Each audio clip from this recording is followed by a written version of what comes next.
versus non-mechanical. With mechanical, it means that you actually have a physical blockage. And with non-mechanical, it's something more along the lines of, let's say, a paralytic ileus or some sort of neuromuscular disturbance, but there's nothing physically blocking the passage through the bowel.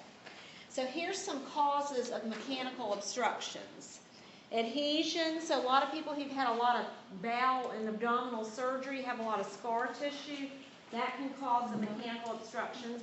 A tumor certainly could. A hernia, like we talked about yesterday. Fecal impaction, which is a lot more commonly a source of a mechanical obstruction in an older person than a younger. Inflammatory bowel disease, diverticulitis, which we don't really talk about in this course, but in the colon we have a lot of times people have areas of outpouching called diverticulum, and then when food gets in that area, it can become inflamed, causing a diverticulitis, okay? Radiation therapy, people who've had cancer and have had radiation therapy, that causes a lot of scarring and adhesions. And intussusception, I want to talk about, and volvulus we talked about yesterday, the twisting. This next slide shows pictures of volvulus and intussusception. Some children, infants, have intussusception. Oh my gosh. Telescoping, so the bowel kind of telescopes in on itself, and it becomes very, very narrow to the point of being obstructed. I may have told some of you all this before. I always think about this house in my neighborhood, and it lets you know you've been a nurse too long when you ride by the house in the neighborhood, and it's a one-level house, and the man keeps adding, you know, additions onto the end, and they're like smaller than the one before. And when I ride by, every time I think that house has intussusception. So maybe y'all will remember that. Oh my God, that's hysterical. But that's what I think of when I see it. I won't forget that now. Yeah, now y'all got that down. I'll give you the address so you can. I'll give you the address. But it really, You'll be like, why are these people driving by my house? I know. The volvulus, is that the same thing as like a torsion? Yes, it is. It is a torsion, twisting. Yeah. Okay, non-mechanical causes. We already talked about paralytic ileus. People who have low potassium levels in the post-op period are going to be more likely to have prolonged paralytic ileus. But, you know, we talked before about how when the bowel's manipulated a lot during the course of the surgery, a lot of times it takes longer for things to start moving as well. Peritonitis would be a non-mechanical, a cause of a non-mechanical obstruction. Intestinal ischemia. Diabetes, which causes, you know, slowing down of gastric mobility. Neurological disorders, or something like muscular dystrophy. So these are non-mechanical obstruction causes, okay? Not something physically, you know, blocking. Okay. So for nursing assessment, we're going to be interested, of course, in the patient history. Like if you're looking along the lines of colon cancer, what's a question that you ask a patient in, like, patient history? Family history. Family history, and then what kind of signs and symptoms might that patient have experienced if they've developed colon cancer? Weight loss. Weight loss. Bowel movement patterns. Change in bowel habits, blood in the stool. Yes. You're going to ask them, you know, have you had previous abdominal surgeries? If they have, that's going to make us think what might be going on with an obstruction. If they've had Paralytic adhesions, adhesion. yeah, the scar tissue. Pain assessment. A lot of these signs and symptoms here with our abdominal rigidity, these could be signs and symptoms of peritonitis, with the fever, the abdominal rigidity, etc. What kind of bowel sounds do you think that you would hear in a patient, first of all, who is early in the stages of a bowel obstruction? A bowel obstruction is just starting to occur. Would it be hyper? Would it be hyper? Because it's not going forward, Right. It can be hyperactive and real high-pitched, proximal to the obstruction site. You know, you might, when you're listening above the area where the obstruction is forming, you might hear major activity, and if the patient's thin, you might even see it, in the stomach, just trying to get through, trying to move through. But as the bowel obstruction sets up and time goes on, what happens with the bowel sounds? Disappear. You don't have any, right? Hypoactivity. Yes, or absent. Or absent. Yes. Okay. One of the most cardinal signs and symptoms of a bowel obstruction is going to be distension. Okay? I'm just going to say that right now a minute. Okay. Distension. Because the intestinal contents are accumulating at the obstruction site, okay, and above, and things are not moving through. So things are going to get distended, especially if it's a complete obstruction. It will. Now, this information on this slide comes from a chart on page 1304 in your book. It's chart 59-5. Talks about the differences between the pain level in a small intestinal obstruction and that in a large intestinal obstruction. 1504? It's on page 1304. Chart 59-5. So, if you have a mechanical obstruction of the small intestine, that's what the SI stands for, you're going to have more colicky pain. Okay, so pain that kind of comes in waves, colicky pain, unless you have strangulated bowel. If you have strangulated bowel, it's going to be more constant, okay? In the small intestine, the symptoms develop quicker than they do if it's a large intestinal obstruction. It's associated with more nausea and vomiting in the small intestine. You have more fluid and electrolyte imbalances associated with a small intestinal obstruction. A mechanical obstruction in the large intestine, the pain oftentimes is not as severe. It's milder and it's intermittent colicky pain. So it's a milder pain. If you have a non-mechanical obstruction, such as paralytic ileus, most of the time what your patients usually complain of is sort of a constant diffuse, kind of not necessarily isolated to one area, but just kind of all over and more constant, less colicky in nature. I'm sorry, the SI, the small intestine? You said it comes in waves? That's what colicky means. It's coming in waves, and you said it's more, you have more More nausea acute? and vomiting. It's associated with more nausea and vomiting than a large intestine obstruction, and it develops more quickly, and it's associated with more fluid and electrolyte imbalances. I mean, you're going to get fluid and electrolyte imbalances in the lower obstruction too, but it's not going to come on as quickly as it does in the small. So I would take a look at that chart. Okay, so in the diagnosis of intestinal obstruction, laboratory findings, the white count is going to be increased if you have strangulated bowel or if you have perforation. Otherwise, it's probably going to be normal. Bless you. Now, why would you suspect that in a bowel obstruction you're going to have increased hemoglobin, hematocrit, creatinine, and BUN?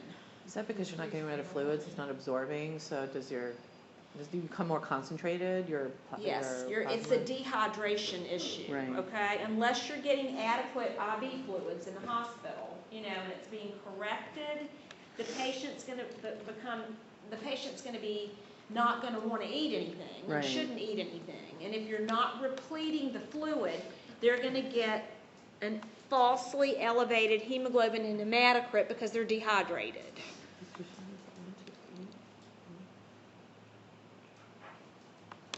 Now, we said before that the loss of fluids and electrolytes are more severe in small intestinal obstructions than they are in large.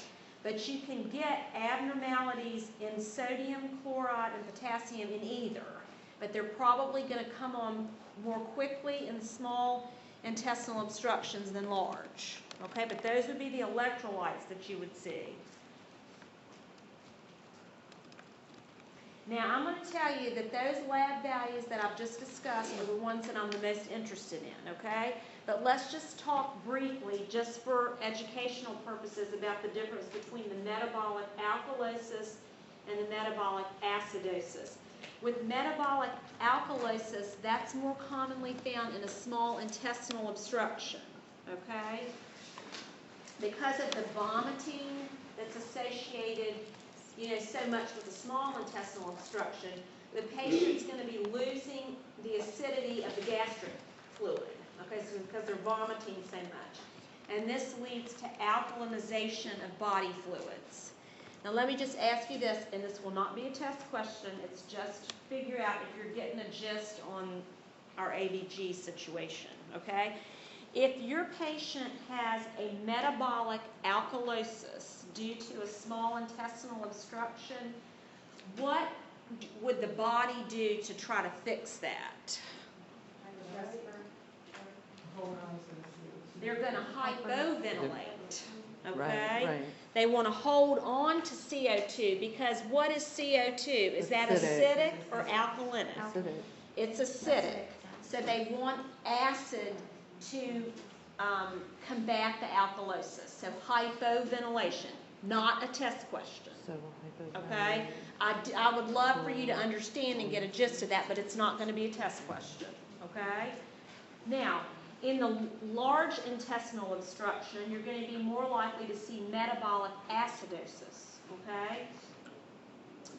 That's because of the obstruction there, you're losing bicarb in the GI tract. And remember, bicarb is alkalinic. And when you lose bicarb, you become acidic. Right? So what's the body going to do with that? Hyperventilate. Why are you losing the bicarb? Because of the obstruction and lack of absorption. The bicarb. You're probably vomiting somewhat, but not as much as the other. So you're not losing the gastric acidity. Yes, Monica? I was just gonna say that I took care of a and she was vomiting too. Using a lot of From a low or high? small bowel obstruction due to cancer, and she was vomiting too. She had a lot. All her labs were. Did she have a metabolic acidosis or a metabolic alkalosis? Do you remember? So they're losing bicarb in the urine, you said? This says loss of bicarb in the GI tract.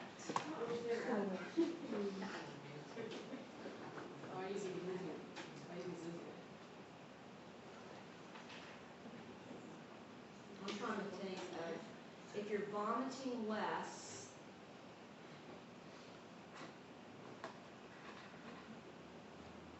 Medical history. I will get more details on that for you. But needless to say, you're not being tested on this point. Okay? All right. It's escaping me right now why, but I'll get back to you on it, okay? All right.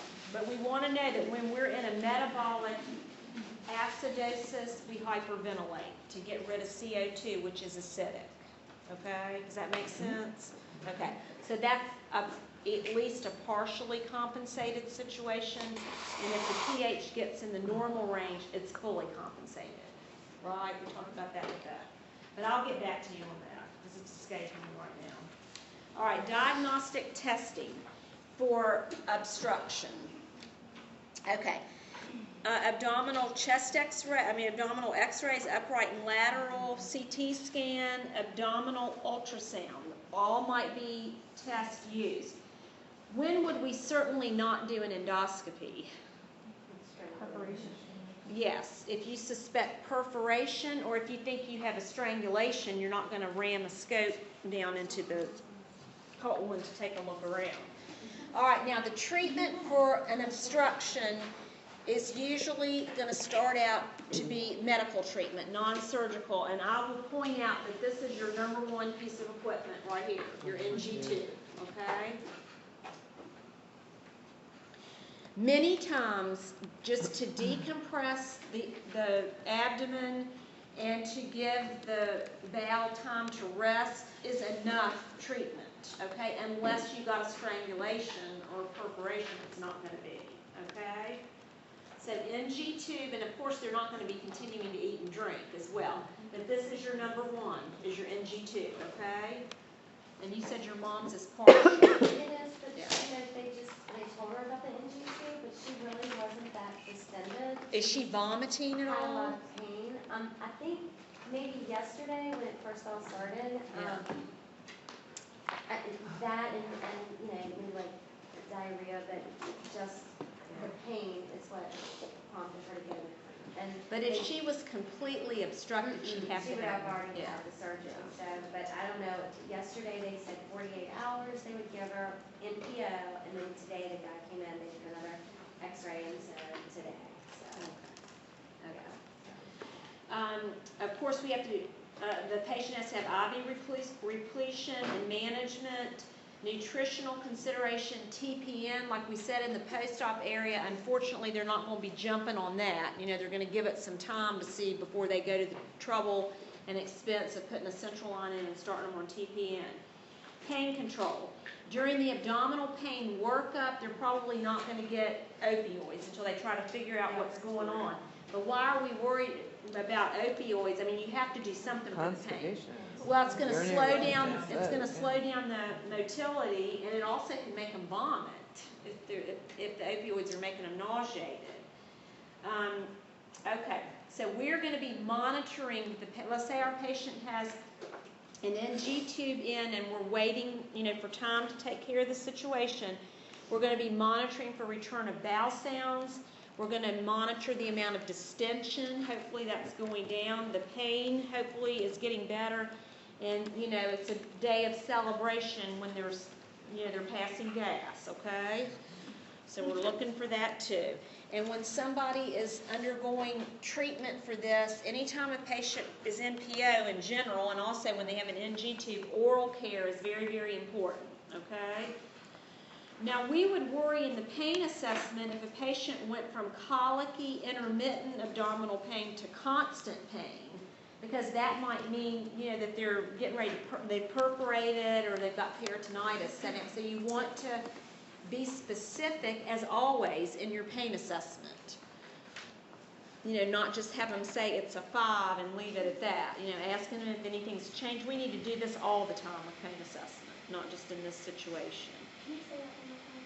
Yeah, we want to find out, you know, has the pain quality changed from like a colicky intermittent pain to something that's more constant. You might be worried that, you know, that they've got a perforation or strangulation or something going on. So any change in the quality of the pain is also important, not just in the intensity. They should be on daily weights, eyes and nose, and positional changes to promote peristalsis. What do you think a good position would be to promote peristalsis? Well, lateral sims is going to move CO2 gas up, but I would think semi-Fowler, upright. Semi-Fowler's is good. To- Yeah, depending on how high, yeah. So probably semi-Fowler's is probably the best. Okay, it seems like semi-Fowler's is the best for what ails you in this class anyway. All right. Surgical treatment, of course, is an NG tube's not going to do the trick if the bowel is strangulated or they have a complete mechanical obstruction. I mean, if they've got a tumor that's blocking digestion, it's got to be removed or at least debulked or something, because an NG tube is not going to do the trick on that, okay? And here we go again, open abdominal versus minimally invasive, and you got to go fix the problem. If it's adhesions, you got to lyse the adhesions, cut the scar tissue away, yeah.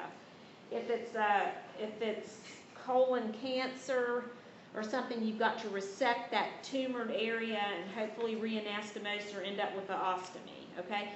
If they have a blood clot in there that's not resolving, you've got to go in and take the clot out, okay? So you got to go and treat the problem there. Okay, postoperative care. Usually the NG tube stays in until peristalsis returns. You will see sometimes when somebody's had an NG tube in for a long time, you'll have an order to clamp, you know, take it off constant suction for like an hour and then check the residual, okay, and see how they're doing, how much residual. You might see that. And I have seen on some occasions patients that have the NG tube in, it's clamped off, and they're sipping liquids.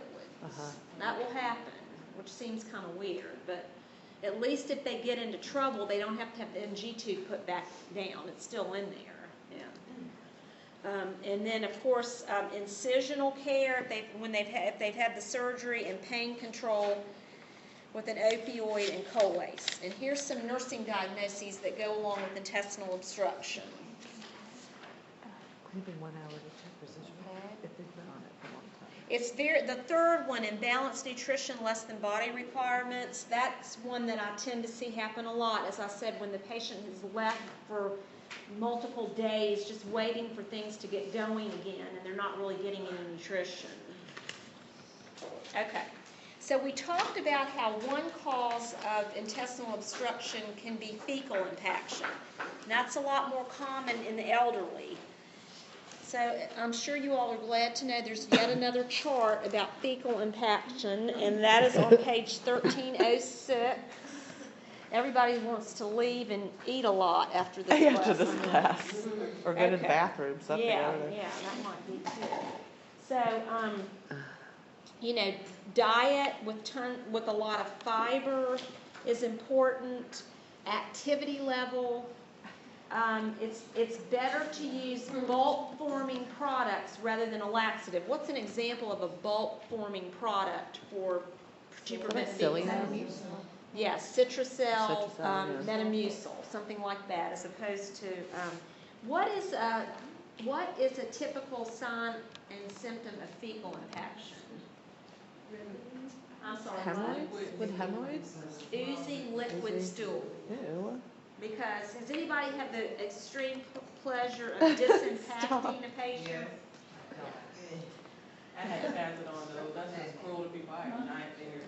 What, you had a nightmare about it? My dog has had it. Big fingers, it's like cruel to go in there and try to visually impact somebody with these fingers, that's just mean. Well, and I'll tell you one thing, you will find, it's the nurse that does the disinfection. Maybe you might see in a teaching hospital a medical student every now and then, but you don't see any resident performing it. I mean, that would be highly unusual. But yeah, you can see liquid stool, even though they're impacted, oozing around, so that's a sign, yeah. Okay. All right, so, Wouldn't that depend on like where it is? as far as how high up it is? Yeah. Well, I mean, if you have a complete obstruction with the fecal impaction higher up, you're probably not going to have oozing. But But more formed toward the end of the whole system, right? So that's where it's going to be impacted, right? it could be impacted anywhere along the Anywhere, line. yeah. It can be impacted anywhere. Yes, Heather. Just a question about the patient that I've been talking about with the bowel obstruction and how they've been giving her fentanyl for about a week and a half now. The book is saying that sometimes they'll get a laxative or a stool softener as well. And the fact that they haven't done that yet, and they're still, I don't know, I'm starting to really question the fact that they have her on fentanyl still. Now tell me again, remind me, does this person have an NG tube? They had one up until about 4 or 5 days ago. Uh-huh. Is she having bowel sounds now and they took it out or what? Did Right, and they started on a pure diet 3 days ago. Up until then, she has been NPO ice chips. And how long has it been since she's had a bowel movement? I guess about a week and a half. Yeah, I would think that she certainly needs to be on Colace or something. Yeah. Yeah. Do you visit her in the hospital? Mhm. I might suggest that. Yeah. Yeah. I would think, is she ambulating and all that? Mhm. Okay. Yeah. But she's still having the degree of pain that requires fentanyl? Well, I had mentioned to her, I explained to her that with her being on opioids, it's going to slow everything down. Yeah. So if you're still telling them that your pain is a 10, and said, just let me know if you're able to tolerate something that's less, that'd be good, because then it can take you off the opioid and maybe that'll help. And I had asked the doctor about that, and she said we might start her on Toradol soon, Okay. but they haven't. So I don't know if they forgot. But I can't imagine why she's not on Colace. Right. Yeah. Especially now that she doesn't have an NG tube and she's taking stuff by mouth. Right. Yeah. Okay, any other questions or fecal comments? Nothing else? Okay, all right, we'll move on along. Okay. All right, let's talk a little bit about colostomy now, okay? All right, we already know that a colostomy is a surgical creation of an opening into the colon to cause fecal diversion, and fecal diversion can be temporary or permanent, okay? Now, the consistency of drainage is dependent on the placement of the ostomy. If you have an ostomy in the ascending colon, what do you think the consistency of the drainage is going to be? It will be liquid, yes. What about transverse? Kind of pasty, okay? And descending would be more solid, okay? So that makes sense because that depends on how much, has already been absorbed, okay? Okay. And here are pictures of those areas, okay? So, the ascending colostomy is oftentimes done for right-sided colon tumors, which are the most prevalent, right-sided colon tumors, okay? Now, in the transverse, Ken, this is what your patient had, okay? Transverse or double-barreled colostomy is often used in emergencies such as intestinal obstruction or perforation because it can be created quickly. Now, Ken's patient had a loop ostomy that we're going to talk about in a minute. This is talking about a double-barreled, whereas the proximal ostomy drains fecal material, and the distal is a mucus fistula. It only drains mucus. Okay, we've had somebody else this 8 weeks that had a patient with a mucus fistula. Okay, so that's a double-barrel ostomy. Okay, and as this said, it's used in emergencies such as intestinal obstruction or perforation because it can be performed quickly. Okay. Proximal drains stool, distal is a mucus fistula. It only drains mucus. Here's a descending ostomy, okay, done for left-sided tumors, and then a rectal or more sigmoid colostomy lower down, okay? All right, so we mentioned a loop colostomy. And has anybody other than Kim ever taken care of a patient with a loop ostomy? You don't see them real often. And you want to describe what your loop ostomy looked like? She's looking at it in the, I'm sorry. That's all right. Just tell us when you looked at your patient, what did you see? Yeah, it just looked like there was, like a piece of, I don't know what, plastic or something, basically, like maybe they just wrapped it right around to hold it in place, so, to say if this was the stomach, that piece would be against the skin, that, the colon was over. Right. And so then when they can pull this out and they can put it back in. Yes, so it's going to be a temporary colostomy, the loop is. And they used to use what almost looked like glass rods to keep the colon up. Yours looked like kind of a red rubber type thing that was keeping up. But with a loop colostomy, so you have an external rod that supports the loop until the intestinal tissue adheres to the abdominal wall. And the back side of the, okay, hold on. All right, this is the colon. So the back side, the part that's, internal, that is, they don't cut that aspect of the bowel. That's intact. The anterior part is open so that the feces can drain out. So this is all intact back here, and this is open. Okay, and this is temporary. He had ulcerative colitis, is that right? And he was going to go back in about 6 weeks and have the whole thing reversed. So I don't see these very often, but you will. The posterior wall of the bowel is intact, and the anterior wall is open, and that's bagged, like a regular ostomy is. Okay. Whereas an end stoma is what we typically think of when we think about ostomies. With an end stoma, you have the cut end is the proximal portion, and that's brought out through the abdominal wall, and that's bagged, okay? And then the distal end is just kind of sewn off, okay? And nothing drains through to that way. And then the double barrel we just talked about. One is the distal is the mucus and the proximal is the stool. Okay. Here we go. I'm not even going to say it, but there's your options. What is so surprising is that it's either your book or another book said that now surgeons are able to use the laparoscope to go in and they can perform a colon resection, a total colectomy, including lymph node removal, all through the scope. They can do all that scope-wise. Take out the whole colon, total colectomy through a scope. As the book says, it takes longer, the procedure takes longer, because that's a very involved procedure to do through a scope, but of course the patient's going to have a faster recovery. So with minimally invasive surgery, these are the kind of rules of thumb. You know, they stay in the hospital 1 to 2 days as opposed to 3 to 5. Usually with minimally invasive, they do not have an NG tube afterwards. They progress quicker with diet, they have less pain, and they drop sooner, which is what we've been talking about all along, the differences in those. Now, with colostomies, we're still talking about colostomies now, although a lot of this will apply to an ileostomy.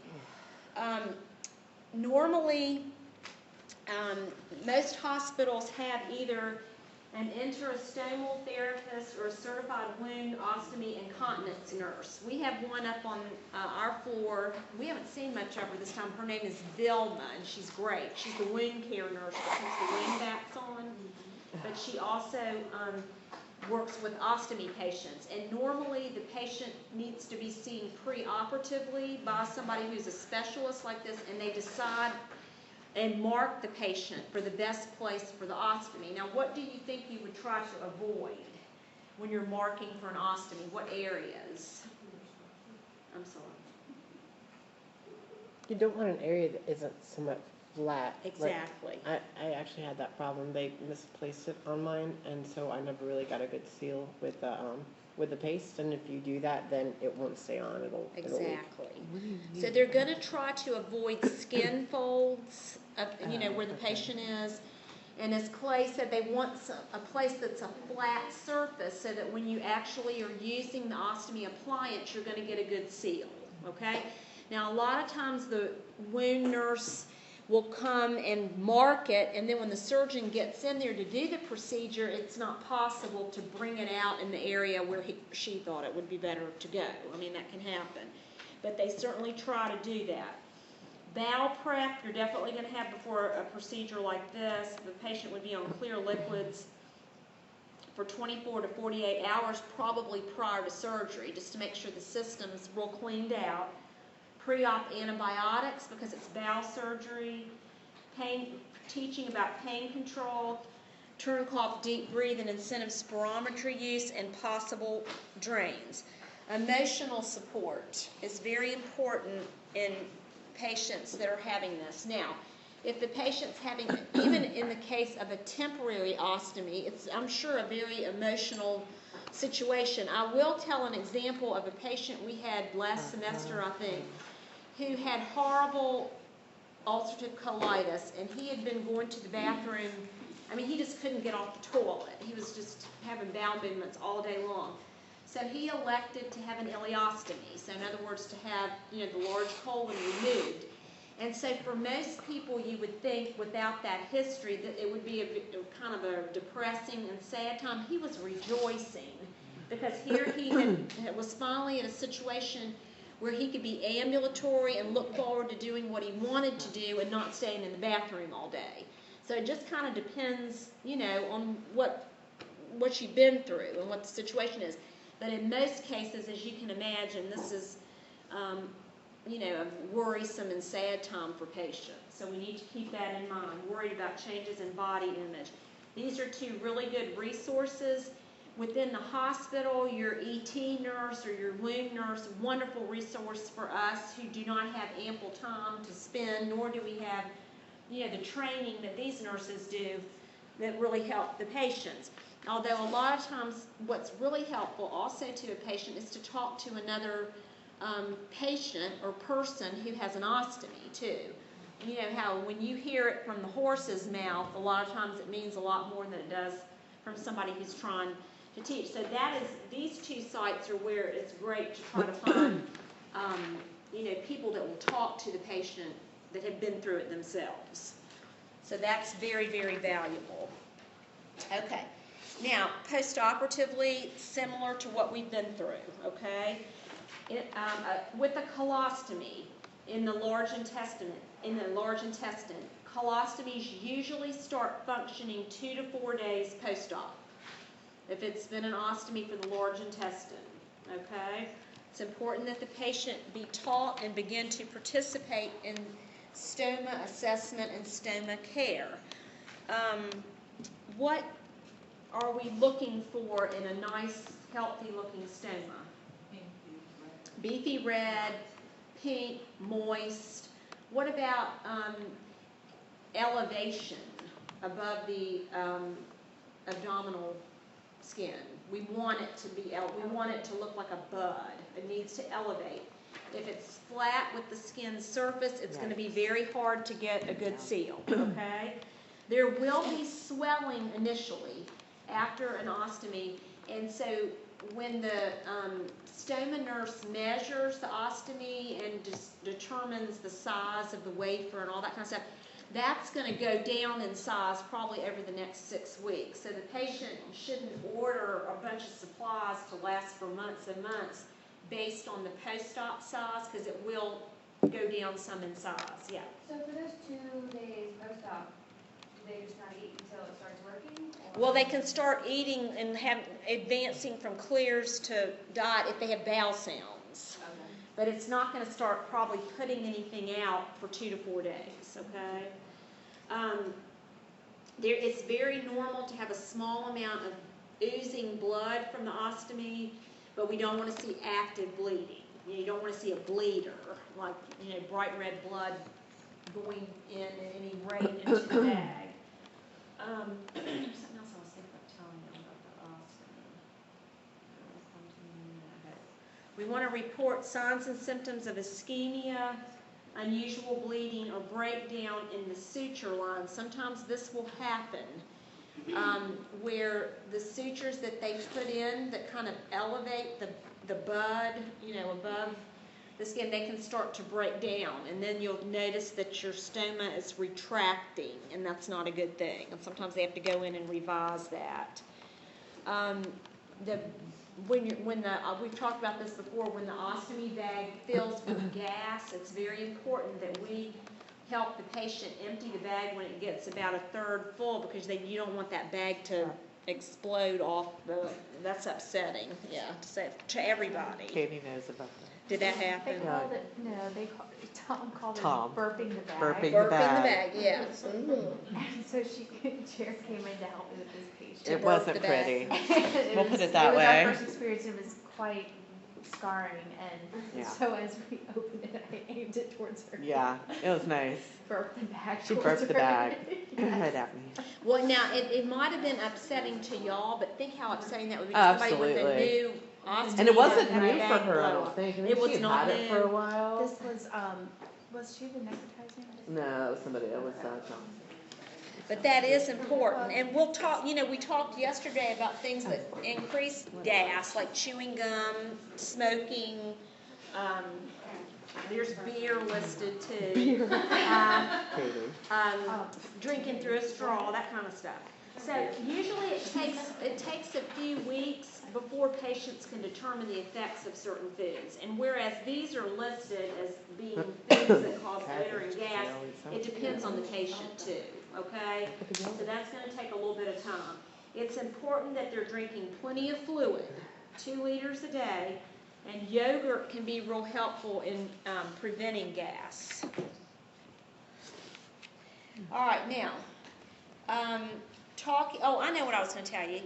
With the stoma, even though it looks like it would be very sensitive, like the inside of our mouth, it has no feeling. Yes, And that's something that we need to keep in mind.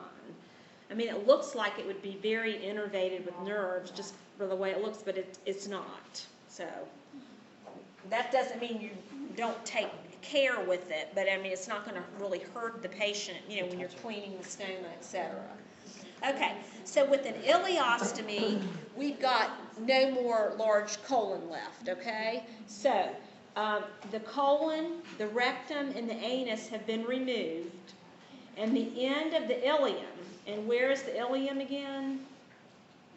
At the end At the end of the small small intestine. The end of the ileum is brought through the abdominal wall to form a stoma, and these stomas are located in the right lower quadrant, hopefully below the belt line, because the belt line would be a bad place to have a stoma. Yeah. So here, if you notice in this picture, we only have small intestine. Okay, the large intestine, the ascending, transverse, and descending colon are gone. You see so is in this case the rectum and the anus, okay? So that's with the ileostomy. Now, if we think that the ascending colonostomy has liquid stool, what do you think we got here? We definitely have liquid. Yeah, we definitely have liquid. Okay, an ileostomy starts to function sooner than an ostomy in the large intestine. We said the large intestine 2 to 4 days. This says within 24 hours of surgery. And they can have very, very high output post-op, okay? Greater than a liter in 24 hours, that's pretty much normal. But I mean, some people can put out a whole lot more than that. And you're going to be real worried about dehydration and electrolyte imbalances. Usually the output slows within about a week. Although I remember we had a patient up on the floor, he was still in there because his ileostomy was putting out so much. Now, interestingly, there's something called ileostomy adaptation, and what can happen is with time, the small intestine starts to perform some of the activities that the large intestine used to do. And so that can result in more absorption, and the patient can end up with a paste-like stool. But it's never going to be a form stool, okay? It's going to be liquid to pasty. And the output from an ileostomy is even more irritating to the skin than the output from the large colon, okay? Because of, you know, the bile salts and everything. So we got to be real careful about ostomy and skin care. Now, there are other options in surgery to that a patient can end up with besides an ileostomy, that type of ileostomy, which is an incontinent ileostomy. The one we just talked about, you have to wear a pouch, okay? All right. Now, your book goes over this, and I recommend you look at the pictures in detail and try to figure out what exactly has gone on with each of these different options, each of these procedures. That's all, I think, on page 1326. I think I have it on the next slide coming up, too. Let's see if we can look at the pictures. Yeah. Okay, this is a continent ileostomy, otherwise known as a Cox ileostomy, okay? And so what they've done here is they've taken, they've made a pouch inside the abdomen out of terminal ileum. So they've taken part of the end of the small intestine. The whole large colon is gone, okay? They've taken part of the ileum and they've constructed a pouch, which is known as an ileal reservoir, okay? This initially can only hold a small amount of output, like 50 to 75 mLs of fluid, but with time it will stretch and increase to 500 to 700 mLs, okay? With the pouch, they intussuscept part of the ileum, and they make like a nipple surgically. They make a nipple. This looks like, it's a little bit like a stoma, but it's more like a nipple. And the patient with time can develop a sensation of fullness, and so they use a straight calf, and they insert it into the opening, and they can drain the liquid stool that way. So this is continent. They do not wear a bag, okay? This is a nice option, yeah. They have to wear a small dressing like maybe with, a saline, wrung out dressing to keep that little area moist, so they have to have something covering it, but it's not a bag. Because with time, they develop the sensation of fullness and they cath themselves and out comes liquid stool. So this is a continent device. Now you can recognize that this requires a lot more, it's a more involved surgery. Somebody who's had colon cancer or multiple abdominal incisions and stuff's probably not going to be a candidate for something like this, okay? Or has difficulty healing, is diabetic, that's probably not going to be an option. But it is an option in some cases. So that one's interesting, very interesting to think about. Now, we also have some other options. Let me see, do I have a picture of these? No. Okay. There's also what's known as an ilioanal anastomosis. And in this situation, the colon, so the large intestine and the rectum are removed. And the ileum is attached to the anus. Okay? This requires 2 surgeries to perform something like this. First, they end up getting a temporary loop, ileostomy, like we talked about in the ileum. And then they create the reservoir inside using ileum. Once the reservoir is healed, then the loop ileostomy is reversed. I want you to look at the picture in the book, okay? It'll make more sense to you. These people are usually continent of stool, except for they do have some stool leakage at night because they do not have a rectum, okay? So they don't have a rectal sphincter. So they go to the bathroom at regular intervals on the toilet, because it is anastomosed to the anus. But when they're sleeping at night and they're not getting up frequently, they can have stool leakage at night, and that's a real skin problem. How do they, if it's just attached to the anus, how are they continent during the day? They go to the bathroom at regular intervals. There is a reservoir. There is a little reservoir constructed. It doesn't have that nipple like the other one we just talked Is about, that but that's this where one? it's stored. Is that this one right here? They're calling it creation of an ilioanal reservoir, Yes, right? yes. It's on page 1327. Now, I'm talking about this one, does this one still have the rectum? The J shape still has a rectum. One of them That one does, the does. J shape right Okay. there. But Remove that's the the colon, S temporary shape. loop is created, S-shaped reservoir of a J-shaped with an upper loop. That's the one we just talked about. These are 2 different ones, so I think stage 1 and stage 2. They're the same. It's a 2-stage because we said this Yeah. was 2 surgeries, Uh-huh. okay? Then the book talks about, and I don't know if they have a picture of the other one, but then the book talks about an ilioanal reservoir, which is, this That's- talks about the J pouch, which is what that That's says. this, S that's J. what- The difference between the ilioanal anastomosis and the ilioanal reservoir is this one still has a rectal stump. This one does not. The rectum's gone in this one. This one has a rectal stump. Okay? It spares the rectal sphincter.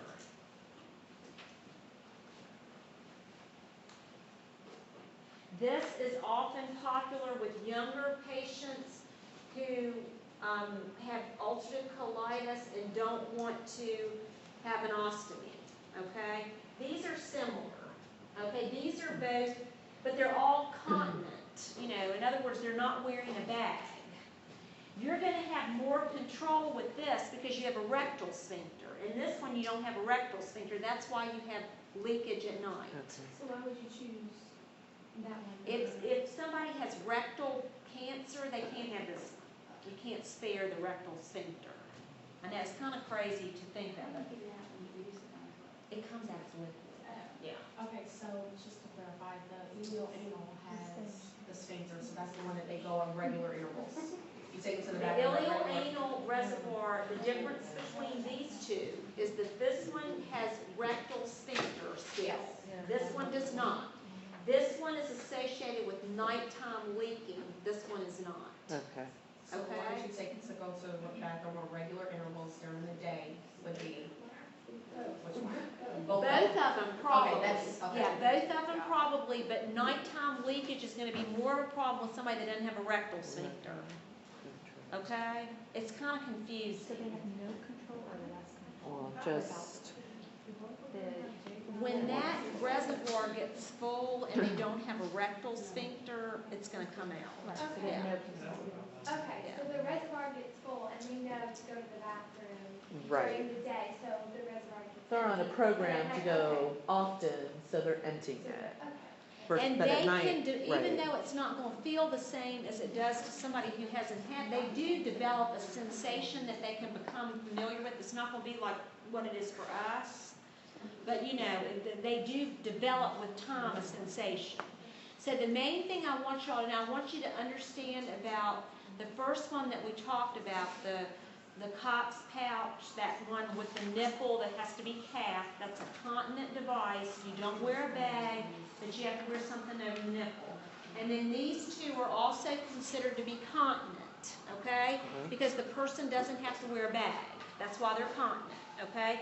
Somebody that has a traditional ileostomy that's an incontinent situation because you have to have a bag on.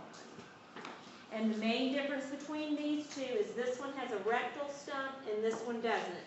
But they both have reservoirs, okay? So it's interesting, it's a different, mindset thing. And I just want to say a word about abdominal perineal resection. You'll see this written as AP or APR. You might read that in your patient's chart. Sometimes, and this is normally done in the case of cancer, okay? When there are rectal tumors present and they're removing the descending part of the colon, rectum, and anus, the patient might end up with 2 incisions, perineal and abdominal, okay, postoperatively. The perineal wound can have drains, like they can have JP drains coming out of the perineal area, but it's a closed incision. And then additionally, they have an abdominal incision. So this is an open procedure with 2 painful incisions, okay? So look at this. Serous sanguineous drainage can continue for up to 1 to 2 months, and complete healing can take that long. This is a bad incision to have to deal with. Think of how it's difficult to keep clean. People that sit on it for long periods of time, it can really impede healing. So is this, what exactly is going on with the surgery? Like, Usually it's cancer. They have cancer of the sigmoid colon, they have cancer of the rectum. So now the stool is coming out in a different area other than their. They probably also have an ostomy as well. They've taken out rectum, they've taken out anus, they've taken out sigmoid colon. They may have a transverse or earlier ostomy, but it's the healing that's the point of this, how difficult it is to heal a perineal incision postoperatively. Do you get to see, have you seen these on the floor in clinical? I haven't seen an APR on our floor. When my first surgery nursing job, I worked on a surgical floor, and I remember there was a surgeon there who took on cancer patients that nobody else would touch because they had such advanced cancer. His last name was Wanabo, and we would call that person's had a Wanaboectomy. 'Cause, everything. It wasn't just sigmoid, everything in their abdomen was gone. Wow. And they had that incision, and then oftentimes we were packing, the whole abdomen. A lot of these people, if they have to take out small and most of the large ones, and they'll be on TPN for the rest of their lives. Yeah, So, but the point of me bringing this up is when you have somebody who's had an abdominal perineal resection, they're going to have 2 incisions, and that perineal one is very difficult. They can have phantom rectal pain and itching, even though the rectum's not there anymore. And we'll talk about this in mobility when we talk about amputations. And sitz baths, absorbent dressing, and perineal wound care, very important. And there is a chart on that. That's on page 1300. There's a chart for just about everything. And we're almost finished with this. we'll take a break. 3 more slides on this, and then we'll take a break and we'll come back and talk about hemorrhoids. Brian came into the fire. Here we go. Okay. All right. Special concern for the elderly. Think about somebody, and it doesn't have to just be an older person, somebody that doesn't have good visual acuity, how difficult that's going to be for them to deal with ostomy, wafers, bags, etc. Problems with fine motor skills. The elderly have changes in their sub-Q layers and epithelium, which makes healing more difficult. We're always talking about decreased peristalsis, constipation. So we always want, and one of our objectives in this course is to bring up the elderly at every given moment. So that's why this is up here, just so that we think about the added challenges that the older people have. Nursing diagnosis, a lot of the same stuff we're talking about. What's new here is disturbed body image related to an ostomy of some sort, and ineffective sexuality patterns. This is definitely an issue with people very concerned about what this is going to do to them sexually. So in a case like that, I think that, the ET nurse is very helpful, but what can even be more helpful is getting somebody else who has actually experienced this to come and talk with the patient. Okay. Yes, Monica? A patient with an ileostomy who really had like disturbed body image. She wouldn't look at it, she wouldn't touch it, and she had had it for like 10 years. Oh, She wasn't doing any of the care for it. Her husband, and when she was hospitalized, the nurse, but she wouldn't do any of the care for it. And then, like one day, I had just changed her bag, and I went down to take care of another patient, and then I think I had lunch. I was going for probably like 30, 45 minutes, but I guess she had like an explosion. I came back in there, and her bag had ruptured. She had gas, and come off her. And I mean, she was just like looking like she wanted to cry and like staring up at the ceiling. I mean, she would not let down, and then she was just like, "Oh, I just can't stand it. I just can't stand it." And she had it for 10 years. She had it forever. It was just crazy, and I was like. I asked her if she wanted to talk to anybody, she refused. Like, she didn't want to acknowledge that it was there at all. She didn't want to talk to anybody about it because then she would have to acknowledge that it was there. Wow. Well, one of the most, I was just kind of shocked at this, although I guess it happens, but I have a friend whose husband is an OR nurse, and he told me that they had recently had a patient who was so morbidly obese that she couldn't keep herself clean, so she had to have an elective ostomy. Oh my I was just shocked. goodness. And that was the only reason she was having an ostomy, was because she was too obese to keep herself clean. Oh my God. That's horrible. Isn't that awful? Stage 4 wound bag and everything up her back because she was so big she couldn't turn herself, and her family couldn't turn her anymore, and she developed a wound. So they had to do an ostomy. You do think about some of these patients you see, they're like 450 pounds, and That's it's like, how do wild. they It's just do sad. that? Okay, so our outcomes would be kind of self-explanatory. So let's see, it's 10 of, let's take a good 15-minute break and start back about 5 after. Sorry, I know this is painful, but we got to move it. The remaining things are not. Oh, you're moving it all right. Let me tell you, my hands